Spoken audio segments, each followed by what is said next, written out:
السلام علیکم ورحمۃ اللہ وبرکاتہ۔ بسم اللہ الرحمن الرحیم۔ حضرت سیدنا سرکار خواجہ غریب نواز رضی اللہ تعالی عنہ 2.5 سال پیر مرشد کی خدمت میں گزارنے کے بعد 562 ہجری میں پھر سرکار خواجہ غریب نواز بغداد شریف تشریف لائے۔ حضور غوث اعظم رضی اللہ تعالی عنہ کا وصال ہو چکا تھا۔ آپ کے مزار اقدس پر حاضری دی اور اس زمانے میں بغداد میں موجود جلیل القدر مشائخ عظام سے کسب فیوز و برکات کیا۔ بغداد شریف سے چند روز قیام کرنے کے بعد آپ نے شام کی جانب رخ کیا۔ 563 ہجری میں حضرت سیدنا سرکار خواجہ غریب نواز نے کرمان کی طرف کوچ کیا۔ اس کے بعد 564 ہجری میں جبکہ آپ کی عمر 27 سال کی تھی، ایک طویل تبلیغی سفر پر روانہ ہوئے۔ بغداد شریف سے سفر کر کے ہمدان پہنچے۔ ہمدان سے تبریز تشریف لے گئے۔ یہاں بزرگوں سے ملاقات کے بعد استراباد پہنچے۔ وہاں کے بعد بخارا کا سفر کیا۔ اس کے بعد خرقان گئے اور وہاں کے عظیم المرتبت ولی اور بزرگ حضرت شیخ ابو الحسن خرقانی علیہ رحمہ کے مزار چاک سے روحانی فیوز و برکات حاصل کیے۔ خرقان سے پھر سمرقند تشریف لے گئے، پھر چشت ہوتے ہوئے ہرات کا سفر کیا۔ یہاں آپ کا تمام وقت عبادت، ریاضت اور مجاہدہ میں گزرا۔ یہاں آپ حضرت شیخ عبداللہ انصاری علیہ رحمہ کے مزار مبارک پر حاضر ہو کر فیوز و باطنی سے بہراور ہوئے۔ یہاں سے سبزوار واقع افغانستان میں جلوہ فرما ہوئے۔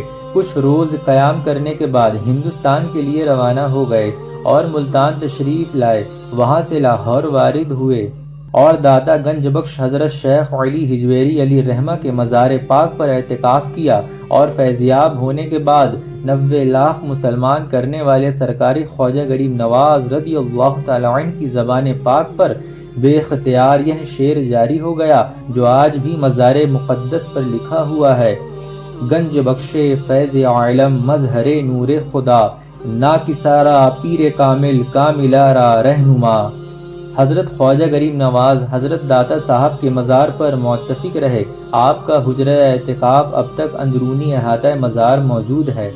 حضرت خواجہ عثمان ہارونی سے بیعت کی تفصیل۔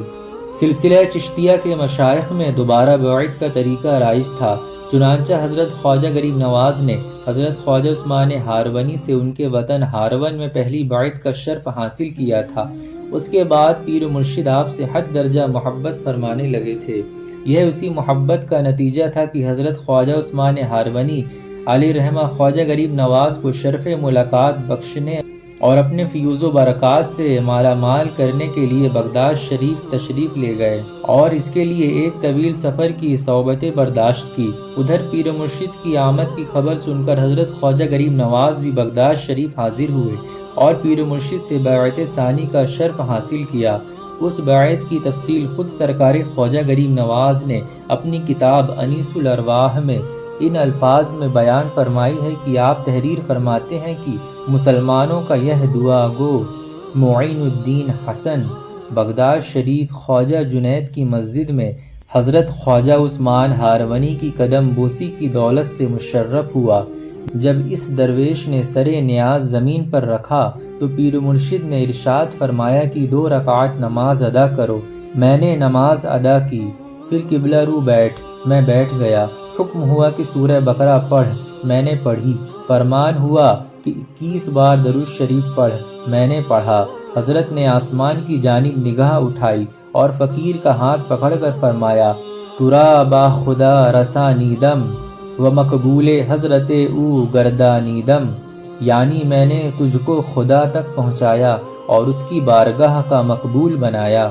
اس کے بعد حضرت نے اس عزیز کے بال کینچی سے تراشے اور کلاه چہار ترکی فقیر کے سر پر رکھی، پھر اپنا گلیم خاص مرحمت فرمایا اور حکم دیا کہ 1000 بار سورہ اخلاص پڑھ۔ میں نے حکم کی تعمیل سورہ اخلاص پڑھی۔ پھر فرمایا کہ ہمارے خانوادے میں ایک شبانہ روز مجاہدہ کرنے کا عمل ہے، تو آج مجاہدے میں مشغول رہ۔ یہ درویش بحکم محترم پیر و مرشد خواجہ عثمان ہارونی تعمیل حکم میں حسب ارشاد ایک شبانہ روز مشغول مجاہدہ رہا۔ دوسرے دن جب حاضر ہوا تو ارشاد فرمایا: بیٹھ جا اور 1000 بار سورہ اخلاص پڑھ۔ میں نے پڑھی۔ فرمایا: آسمان کی جانب دیکھ، میں نے دیکھا۔ دریافت فرمایا کہ کہاں تک نظر آ رہا ہے؟ عرض کی عرش اعظم تک۔ فرمایا زمین کی طرف دیکھ، میں نے دیکھا۔ فرمایا کہاں تک دیکھ رہا ہے؟ میں نے عرض کی تحت الثری تک۔ فرمایا کہ 1000 مرتبہ سورہ اخلاص پڑھ۔ میں نے پھر پڑھی۔ فرمایا آسمان کی جانب دیکھ، میں نے دیکھا۔ پوچھا اب کہاں تک دیکھ رہا ہے؟ میں نے عرض کی حجاب عظمت تک۔ فرمایا آنکھیں بند کر، میں نے آنکھیں بند کر لی۔ فرمایا کھول، میں نے کھول لی۔ پھر اپنی انگلیاں دکھا کر استفسار فرمایا کیا نظر آ رہا ہے؟ میں نے عرض کی حجدہ 1000 عالم دیکھ رہا ہوں۔ پھر اس کے بعد سامنے پڑی ہوئی ایک اینٹ اٹھانے کا حکم دیا، میں نے اسے اٹھا لی تو اس کے نیچے سے مٹھی بھر دینار برآمد ہوئے۔ فرمایا ان کو لے کر فقراء کو تقسیم کر دو۔ میں نے تعمیل کی اور حاضر خدمت ہوا۔ ارشاد فرمایا کہ حسن اب ہماری خدمت ہی میں رہا کرو۔ عرض کیا تابع فرمان ہوں۔ حضرت خواجہ عثمان ہارونی علیہ رحمہ کے حلقہ ارادت میں داخل ہونے کے بعد سرکار خواجہ غریب نواز نے اپنے پیر و مرشد کی تقریباً 20 سال تک خدمت کی، اور اس مدت میں آپ نے حضرت خواجہ عثمان ہارونی کے ساتھ کافی سیر و سیاحت کی۔ آپ کو اپنے پیر و مرشد سے حد درجہ عقیدت و محبت تھی۔ یہ کیفیت تھی کہ حضرت خواجہ عثمان ہارونی جہاں کہیں سفر کرتے، حضرت خواجہ غریب نواز ان کا لباس، بستر اور توشہ سفر اپنے سر پر لے کر شریک سفر ہوتے۔ آپ کی اس والیحانہ محبت اور مخلصانہ خدمت سے حضرت خواجہ عثمان ہارونی کے دل پر گہرا اثر مرتب ہوا۔ اسی سبب سے آپ پیر و مرشد کے خاص الخاص اور مقرب محبوب بن گئے۔ چنانچہ ایک مرتبہ فرمایا معین الدین محبوب خدا است و مرا فخر است بر مریدی او، یعنی معین الدین خدا کا محبوب ہے اور مجھے اس کی مریدی پر فخر ہے۔ آخر کار آپ بغداد شریف میں اپنے پیر مرشد سے رخصت ہوئے تو مرشد کامل نے آپ کو بکمال محبت خرقہ خلافت عطا فرمایا اور جانشینی کے منصب سے فائز کیا۔ اس وقت حضرت خواجہ غریب نواز کی عمر تقریباً 52 سال کی تھی۔ حضرت خواجہ عثمان ہارونی نے تبرکات مصطفی جو سلسلہ چشتیہ میں سلسلہ بہ سلسلہ چلے آ رہے تھے، سرکار خواجہ غریب نواز کو خلافت عطا فرماتے وقت عنایت فرمائے، اور چند مفید نصیحتیں فرمانے کے بعد اپنا عصائے مبارک بھی آپ کو بخش دیا۔ اس کے علاوہ نعلین شریفین اور مصلی بھی آپ کو عطا فرمایا۔ نیز ارشاد فرمایا کہ یہ تبرکات ہمارے مشائخ طریقت کی یادگاریں ہیں جو حضور سرور کائنات فخر موجودات صلی اللہ علیہ وسلم سے ہم تک پہنچے ہیں۔